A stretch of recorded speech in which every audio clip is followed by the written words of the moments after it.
Hello and welcome back to Mind Over Matter TV show, all about mental health. And today we have a great guest with us today. He's a great friend of ours, to be honest, for many years. And you'll know him as the superstar extravaganza from the X Factor as well. Good friend of Simon Cowell's from the past and also in the future. But yes, we have some things to find out about Stevie and his travels in mental health, haven't we, Zahra? We have indeed, and you know, Stevie is such a great guy, and we're going to find out a lot about him today that you've never known before. No stone will be left unturned, as Stevie will discuss about his trials and tribulations through mental health. Absolutely. So where did we begin with you, Stevie? How did it start off when you were a young Wow. star? Where do I begin with this? This is, for me, I mean, because I'm used to being on that chair, you know, and interviewing you two, so this is like a bit of a vice versa thing for me now. So I'm going to just sort of kind of go from the beginning. You know, I suppose when at school I was a bit of a, I suppose a bit of a lonely child, really. I was talking to Ria earlier, and I kind of related to her, a bit of a misfit. And I was, you know, I find it hard to fit in. And one of my friends always said to me, he goes, Steve, when people meet you, they're either going to love you or be confused by you. And for me, that is so true, because at first people are, oh, I'm not sure about him. And then when they get to know me as a person and dive deep into me, and they go, oh, he's all right, I quite like him, he's lovely, I love him, yeah. So it's one, there's no in between. You're either confused or you love me. A bit like Marmite, you love me or hate me kind of thing. So I am. When I was a kid, I was just literally growing up, and I didn't know what I was doing, and it wasn't until I was 15 years old. I was 15 years old, and I was in a production of Grease, my school musical, and I played Kaniki, and I sung "Go Grease Lightning, burning up the quarter," and it was brilliant, brilliant. I absolutely loved it. Everyone said I should be Danny. From then on, I thought, this is what I want to do in my life. I want to be a performer. I want to be an entertainer. I want to be on stage for a living and make people smile and happy. So that's what I've done. So this is where it gets interesting. So at 17 years old, I got into an acting school in London, a very well-known acting school in London. At 17 years old, I was the youngest possibly in the country to get in a 3-year actor course. Unheard of, really. You've got to be 18 and above, or at least have some life skills. I got in through just talent, not because of anything else. I had to dance, I had to sing, I had to act, a whole lot. Anyway, got in. Thought, brilliant. My mum and dad then put themselves into debt, like as in remortgaged the house for 30, I think it was like 30 grand, remortgaged the house, just so for me to go to drama school. So this is hard for me. So always well, went to drama school, 6 months, everything's good, I was loving life, living life in London, shared with these people in this house. I thought, wow, I'm only 17, I'm like, wow, just turned 18, and I was just like, living life, studying well, doing it well, everything was great. And then, one night, it's amazing how one night can change your life, just like that, in all kinds of aspects, success, failure, disappointment, whatever it may be. So I was sitting down with my housemates, and I ordered, I don't know, it was a king prawn curry or something. It sounds funny at the time, don't get me wrong. And I was eating, and all of a sudden, I started to get like tight-chested. I was like getting really tight-chested, really bad tight-chested, and I was getting panicky. I was just sort of shaky a bit. I was sort of finding it hard to breathe. Phoned my old man out. I said, Dad, something's going on. I don't feel great. He said, son, don't worry, you're just having a panic attack, don't worry, just breathe and calm down, you'll be fine. Thought nothing of it. Next morning I got up, still tight-chested. I was like, God, I don't like this. Anyway, this went on for like a couple of weeks, and all I wanted to do was just get home away from drama school. My head went in it, I weren't feeling right, I just wasn't feeling great. So anyway, cut a long story short, I had to leave drama school. because of that reason. I weren't prepared for it mentally, physically. I was young, you know, I didn't have no life skills. I had talent, from what I think, but I just had no life skills. So I left drama school, and it was one of the biggest regrets I had in my life, because I let my mum and dad down. I felt, you know, 30 grand remortgage, and they've kind of pretty much lost their money. So I quit drama school as an actor, but they say everything happens for a reason in life, don't they? So it just got worse and worse after that. When I left drama school, I couldn't leave the house or go on a train. I thought I was going to die. I thought I was going to have blood clot, a heart attack, whatever it may be. I could not leave the house, like, and go on a train. So I had to work, so I just went at work to like 10 minutes up the road in my town, and it was just, I cannot tell you how gutted I felt that I left and everything, and I just realised that I had a bit of a mental health issue, so I had to go to the doctor. So I went to the doctor, and the doctor prescribed me these, I don't know, some sort of pills. I don't think they were happy pills, but they were more kind of to calm me down, to relax you, and yeah, stuff like that, and to stop my heart from beating so quick. But every week, without fail, I used to go and see the doctor. I've got this wrong with me. I've got that wrong with me. I've got this wrong with me. I've got that wrong with me. So anyway, so right, I'm gonna recommend you for a counsellor, you know, a psychiatrist or whatever it was. So I was like, okay. So for a year, I went to see this psychiatrist, and I explained what's wrong with me, and she said, yeah, you've got mental health problems and panic attacks, I think she said, and anxiety as well. On top of that, you can imagine the anxiety, all three really. I was like, what's going on? What is going on? Yeah, because they do come in hand, don't they? The whole thing. All three combined, and you can imagine how that is. It mucks your head up. So a whole year, and I didn't have the confidence to go out anywhere, even going out in a nightclub with my friends. I just want to go home. I wasn't enjoying it. I couldn't enjoy it because I thought, I'm gonna die. I'm gonna have a heart attack. You felt safe behind closed doors. Yeah, like in my house with my parents, it's like a safe haven. So when you do eventually, you know, leave the house, you're like, oh no, something's going to happen to me. Did you have anybody there to support you through the bad times when you were outside? Yeah, I had my parents, I had all my loved ones, I had my family, I had, and I also had the counsellor as well to help me through once a week, but this is when it got interesting, because I thought, I can't go on like this anymore, I can't. No. I left drama school in a really bad way, AWOL, almost. And anyway, I got offered, I thought, fuck it, I know, excuse my French, I know what I do. I'll go and be an entertainer at a holiday park. That's what I'll do. Yeah. So I literally, I auditioned for this holiday park, and then got back home, there was an answer phone. There was like a voice note on the answer phone, and funny enough, it was a job I turned down previous because I didn't want to leave home. Anyway, this is a job for, I called for Stevie. Wondering if he wants to do a summer season at Pontins this year. And I said to my parents, look, I've got to do this. If I don't do this now, I'm always going to be never leaving home. You're going to be stuck in a rut. Yeah, basically trapped in my own head. And forever having anxiety and no confidence of leaving home. I said, well, I've got to do this. I've got to do this.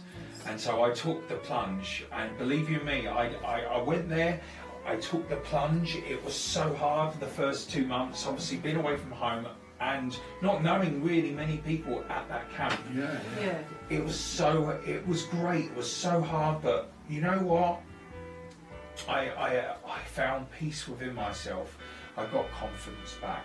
And if it weren't for Pontins, I still say this to this day, if it weren't for Pontins, I would have never been in the position I am today. So that call was vital towards your health. Absolutely. And it saved you as well, didn't it? It did. It absolutely saved me, because otherwise I would still be in the same position. So Pontins saved my life, my confidence, and it got me to where I am today. Obviously, X Factor, Celebrity Big Brother, amongst other things, you know. And I always say to people now that want to go in this business, if you want to go into this business, go and do a couple of seasons at Pontins, Butlins, or whatever, Haven. You will learn everything, and you get confidence. You learn to work an audience on a microphone, everything. And I always say that. I say that to my daughter. Go and be a trooper. You'll love it. And she wants to go into the business. Can I ask, when you were doing all that at Pontins and stuff like that, singing and that, did you still stay on the pills, you know, from the doctor? I come off like all that kind of calm pills. I literally, in fact, I almost jacked them in as soon as I went to Pontins. I thought I'm not gonna do this anymore. So yeah, that's pretty much my story in a nutshell. It's amazing how things can change in a night, but also in a day when you get a call which you need to do what you need to do. Yeah. So now I'm, touch wood. I mean, don't get me wrong, no one's perfect. I have my issues still, but so I'm do all you good. feel like you went down the right path, though? You know when you got offered that and you went down that path because it led you on to other opportunities, didn't it? Yeah. In the end. Absolutely. Though I went back to drama school 2 years later at a musical theatre college, and I passed. I'd done a whole year, no problems at all. Passed with merit because I've always wanted to be in a musical. Something I've never done yet, but not West End anyway. So that was pretty much me, and now I'm here with you two. Yeah. I've done a bit of presenting earlier. I'm doing bits and pieces. And your mindset is focused on everything you want to do now. You've got the goals set in motion, and that's the most important thing. Absolutely, 100%. I know what I want now. I know what I need to do. I'm 43 years old. I'm not getting any younger. I'm getting older and uglier, if anything. So watch this space. Well, you're a beautiful guy, and we loved having you as much as you've loved having us. Lovely. This is Mind Over Matter with Zed, And Zahra. and of course our great friend and our guest, and our co-host as well, Stevie Ritchie. Gosh. God bless. And the thank you X-Factor for guy. sharing your story with us Thank you very today. much. Thank you very much, guys. Stay tuned for more on this fantastic channel. This is Mind Over Matter, episode 6.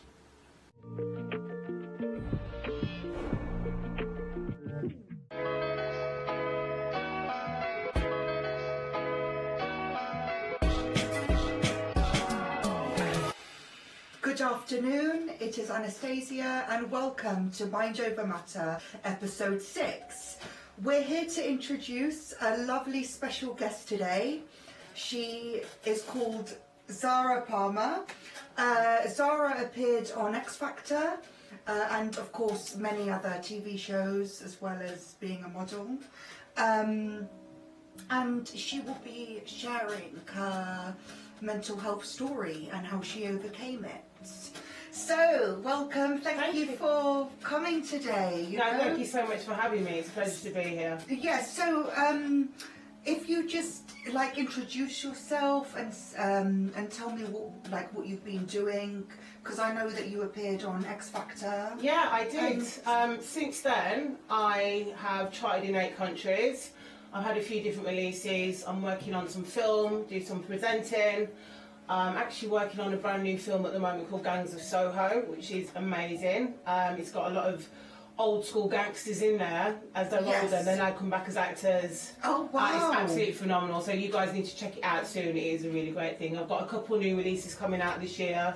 So yeah, it's all systems go, dear. That's great. And you do modelling as well. I do. I do international. Believe it or not, I shouldn't say this. I do a bit of artistic glamour, which is great. A lot of black and white photos, a lot of bikini. I really enjoy it. I'm a bit of a show, so as you can tell. That's good. Yeah. Okay, so in terms of what you've been through, what would you say your mental health story that you would like to share? Well, I've been through quite a lot. A lot of it just stem back to being in relationships, and being a singer, you get a lot of people not understanding you the way you are, the attention that you get. So what people try and do is they try and break you down to make you feel like you are worthless and that you are nothing, and that you just don't feel like you can even get out of bed, you can even go on. It's quite heartbreaking. And then it comes to violence, it comes to my dad calls it psychological warfare, and someone really messes with your brain. I've been in situations where someone's nearly killed me.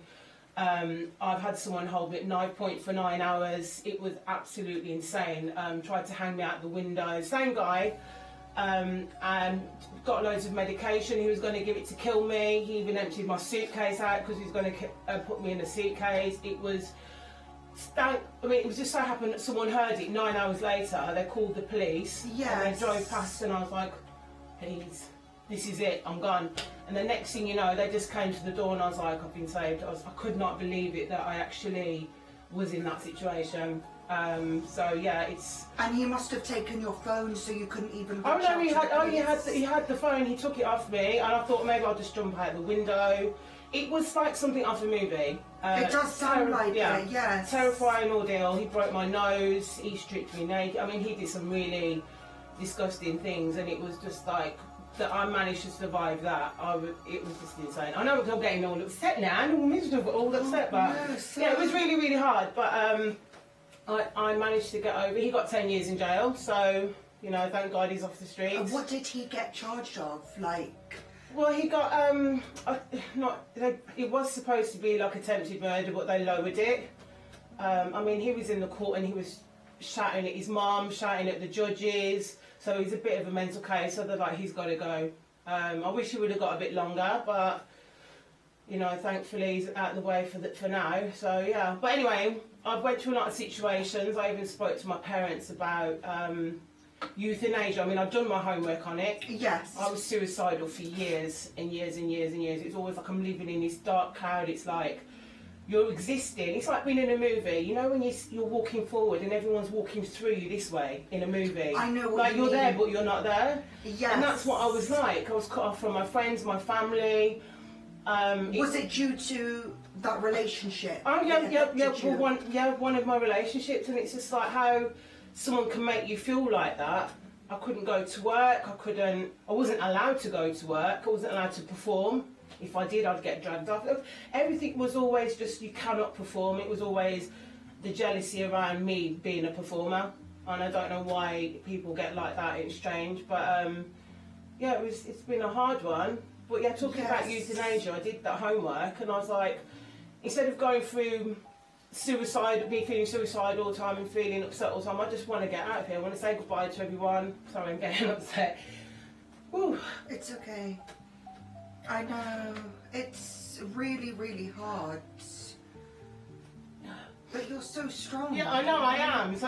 So I look back and think, how was I that person? Yeah. Like, do you know what I mean? How could I have even let someone do what they've done to me? It was, you know, nearly kill me. Like, it's insane, absolutely insane. But I wonder. You thought your life was ended. Yeah, exactly. So I just thought one day I woke up and I thought, don't be a victim. What are you doing? Don't let this beat you. Get yourself up, get your ass up, and get out there and do what you do best. Music's my thing. Music is my life. So then I started writing music, listening to music again, and that's what picked me up. Music. It was just, no matter what you're going through, no matter what emotion, music's the thing that's always there, that I've always got. That's the only thing I do have is my voice.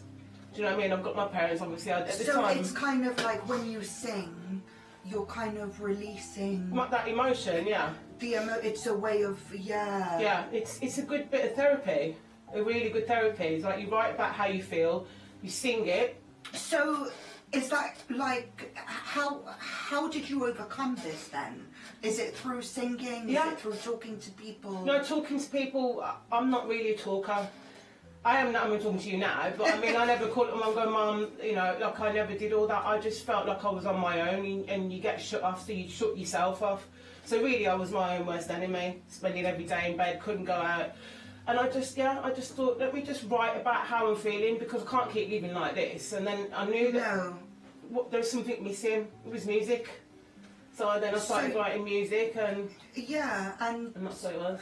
And did you take any medication? Like? Oh yeah, no, I tried.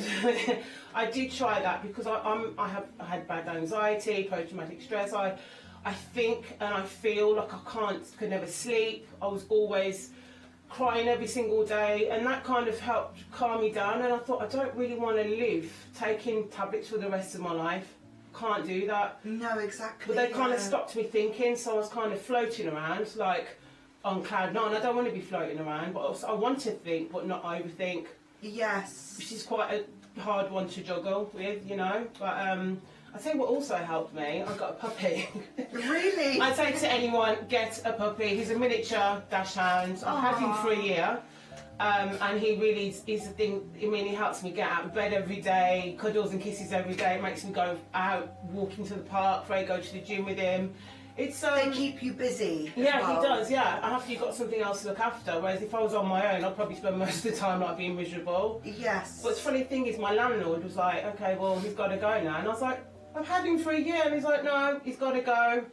So I'm just trying to figure out that one. I was like, can't take my puppy. No, that's my life. Yeah. Yeah, it's been really hard. Like, so someone's looking after him last week. He's had him now for a week.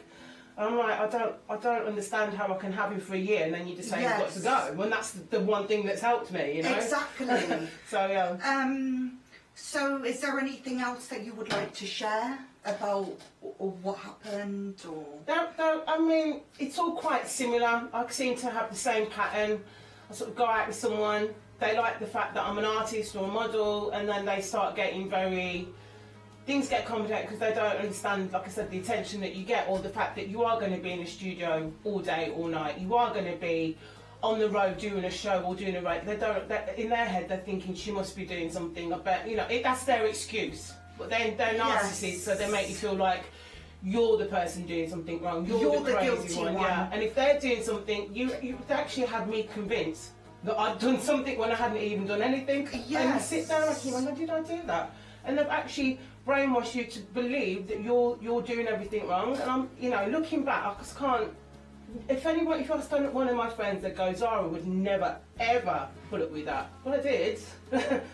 I absolutely did. Because they can see your vulnerability and they take advantage of that. Yeah, I'm a very, very strong character. Very, very strong. But when I'm in love, I let that wall down and I love maybe too much. Yes. What I realise now, I'm you let your guard down. Oh, too much. Now I'm like, listen, I love myself. Take me, if you don't like it, that's it. But then I'm like, oh my God, it's almost like I worship the ground they walk on. Why? You should worship the ground I walk on, you know? Yes. Or equal, it's got to be equal, isn't it? But yeah. But yeah, you need to love yourself more than you love them. Yeah, exactly. But that comes with experience and time. And it comes with experience, time, practice. Yeah. Yeah. Yeah. And it's all to do with the mind as well. It's very, very, your mind is a very, very dangerous thing, because once someone gets into that, it is... Yes. I mean, I've got friends that can just switch off. I can't switch off at all. It's a constant, ongoing thing, and I'm always wondering, why is this and why is that? What's that? You know, it's a constant thing. It's a battle. So, like, do you prefer singing more than acting then? Oh, no, yeah. You would say that... my life is like, I'm a bit of a joker in general. I like to do accents. I like to do things like this, you know. I'm always doing bloody something stupid, you know what I mean? But it works on screen. That's why I do acting. But singing is definitely, it's my passion, it's my heart, it's my soul. It's like it's in my DNA. It's like I live, eat, sleep, breathe that. Music, especially listening to music and also writing my own music and then seeing it. You've done it, you've laid it down, and listening to it back and go, that came from me, my heart, and that came from my soul. So your album, where can people get your album To be honest, from? I'm working on singles at the minute, so with okay, three different people, yeah. So you can check them out. You can also follow me on Insta, Zahra Palmer, aka The Body. Yes. And I've got a lot of things on Spotify, Amazon, the usual, Vivo. Cool. Yeah, there's a lot of things out there. So would you consider going on X Factor again? Oh my God, if I had the chance to go on X Factor now, I 100% would. When I was on it before, I'm going to tell you a story actually. I was in an abusive relationship then, and I was just about to go on stage, and my boyfriend at the time, he was like, there's no way. Sorry. Yeah, it's... He was like, there's no way you're getting through. Yeah, so I just went on then. I was so nervous, and I was like, I can't believe this should have been mine. And obviously, on the way back, I think there was a guy there from One Direction. My mum knows his mum and dad, Liam. So we was in the taxi together. He got through, but I didn't. And I kept thinking, I've got to go back to this now. All because of what he said. That I've ruined it. He ruined it for me, do you know what I mean? Yeah. Because I just couldn't be myself. Normally I've got this big voice, big personality. They knocked your confidence down before performing. and that's not what you needed. Yeah. You know, but if you were to go on it again, if I went on it now, I'd be like, right, it would be a lot different. I would absolutely blow them away. Like, I've my confidence back.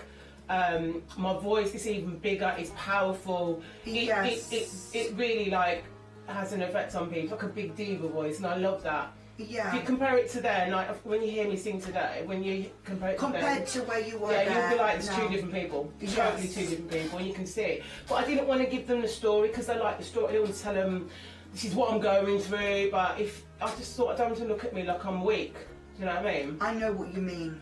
Yes. So yeah. Okay. Well, that was really emotional, but empowering. Yeah. To hear. Also, get a puppy. Yeah.